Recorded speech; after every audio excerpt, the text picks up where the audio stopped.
नमस्कार, मैं हूँ विस्मय अलंकार और अभी मैं हज़ारीबाग के एक ऐसे गांव में हूँ जिसने झारखंड स्तर पर बहुत कुछ दिया है। ये गांव लोचर है और बड़का गांव जो प्रखंड है उसका ये गांव है।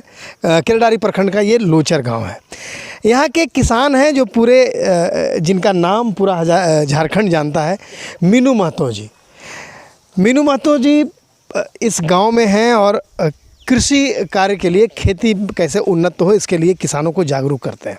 लेकिन यहाँ एक कहावत जो आपने सुनी होगी, आम के आम और गुठलियों के दाम। यहाँ इस कहावत का जो अर्थ है वो बिल्कुल अलग है। यहाँ आम के आम तो हैं, लेकिन जो गुठलियों के दाम हैं उस दाम पर यहाँ पे एक आप महिला सामुदायिक शौचालय आप देख रहे होंगे।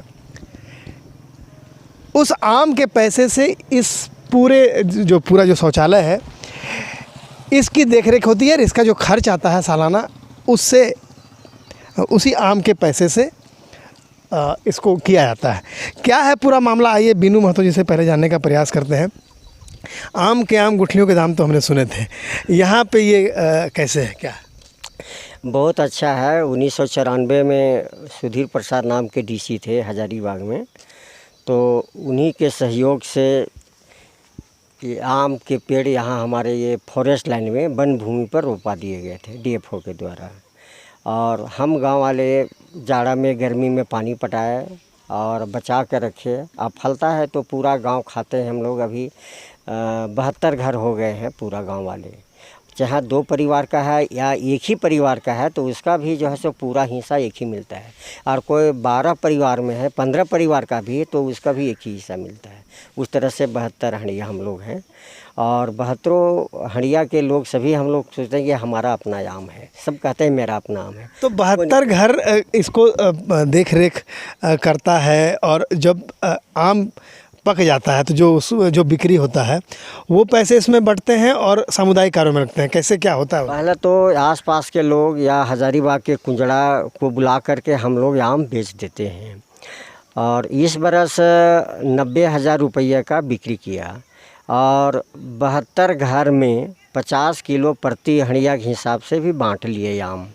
और सब कोई खाया, जो नहीं खा सके अपने हित नात के यहाँ पहुँचाए और कुछ प्राइवेट रूप में भी बिक्री किए और खूब खाए पूरा। फिर बाकी जो पैसा बचता है उसका क्या करते हैं? बाकी जो पैसा बचता है हम लोग उसको कहीं दुरुपयोग नहीं करते हैं। हम लोग के गांव में महिला शौचालय, सामुदायिक शौचालय बना हुआ है, उसका मेंटेनेंस में खर्च करते हैं। कोई सिंचाई संबंधी साधन है वो टूट फूट जाता है तो उसको रिपेयर करते हैं। जैसे तालाब वगैरह का कहीं जो है कुछ खराबी आ गया, मुहाना वगैरह का, तो उसको ठीक ठाक करते हैं। चेक डैम है, 3 चेक डैम हैं, उसमें अगर कुछ त्रुटि आ गई तो उसको मेंटेन करके रखते हैं।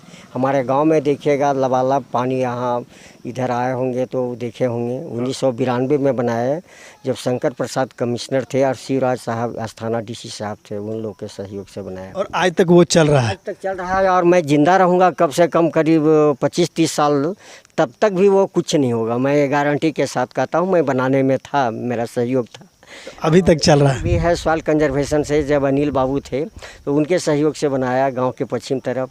वो कहिए कि लाइफ लाइन है हमारे गांव के लिए। और फिर इधर एक वो मैंने इरिगेशन के द्वारा बनाया है, वहाँ भी रहा है। अच्छा, देखिए जो सामुदायिक शौचालय है कितनी महिलाएं गांव की इस्तेमाल इसको करती हैं? कम से कम पूरा गांव के है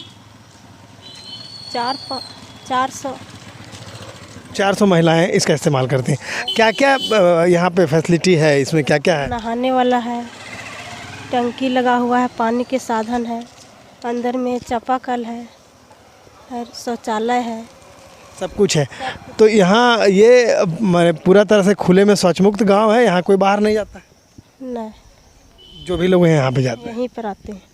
तो साफ़ सफाई कैसा रहता है, व्यवस्था आप लोग करते हैं, कैसे करते हैं? साफ़ सफाई ठीक रहता है। जो नहाने आता है, जो शौचालय आता है, सब करते हैं सब मिल के। तो देखिए व्यवस्था ये है कि आपने कई जगह सामुदायिक शौचालय के हालात देखे होंगे, लेकिन ये बिल्कुल दुरुस्त इसलिए है कि पूरे गांव वालों ने इसको ठीक करने का जिम्मा लिया है और जो साफ़ सफाई का खर्च आता है वो इस आम के पैसे से यहाँ पे होता है। तीसरी पीढ़ी भी यहाँ पे मौजूद है। कहाँ आम खाने को मिलता है कि बुजुर्ग लोग डांटते हैं कि क्यों तोड़ रहे हो, इसको बेचना? नहीं, देखिए आम हम लोग का है ना, जैसे हम लोग आम जब होता है छोटा सा होता है, उसमें दवा ववा दे के सब करते हैं, सब मेंटेनेंस अपने से करते हैं हम लोग। तो आम जब तक पकता नहीं तब तक हम लोग नहीं खाते हैं। और तोड़ने का इसमें तो अलाव ही नहीं है, क्या कि हम लोग का दंड रखा गया है कि अगर आम तोड़ा जाएगा तो 500 रुपया। बाहरी गाँव से भी आते हैं तो हम लोग देख रेख करते हैं। एकजुटता गाँव है, हम लोग कुछ भी होता है आम के प्रति हम लोग सब जागरूक रहते हैं, क्योंकि हम लोग का आम के खर्च से महिला लोग को सेवा मिल रहा है यहाँ पे। तो हम लोग सोचते हैं कि आम में हम लोग को ध्यान दें।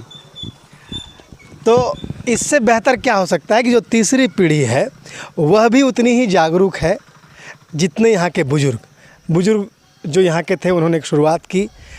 आला जो अधिकारी यहाँ के उस वक्त के तत्कालीन डीसी सुधीर प्रसाद थे, उन्होंने एक अच्छी चीज़ की कि डीएफओ की मदद से आम के लगभग 300 पेड़ लगाए। उन 300 पेड़ों में लगभग 200 के लगभग यहाँ अभी बचा हुआ है।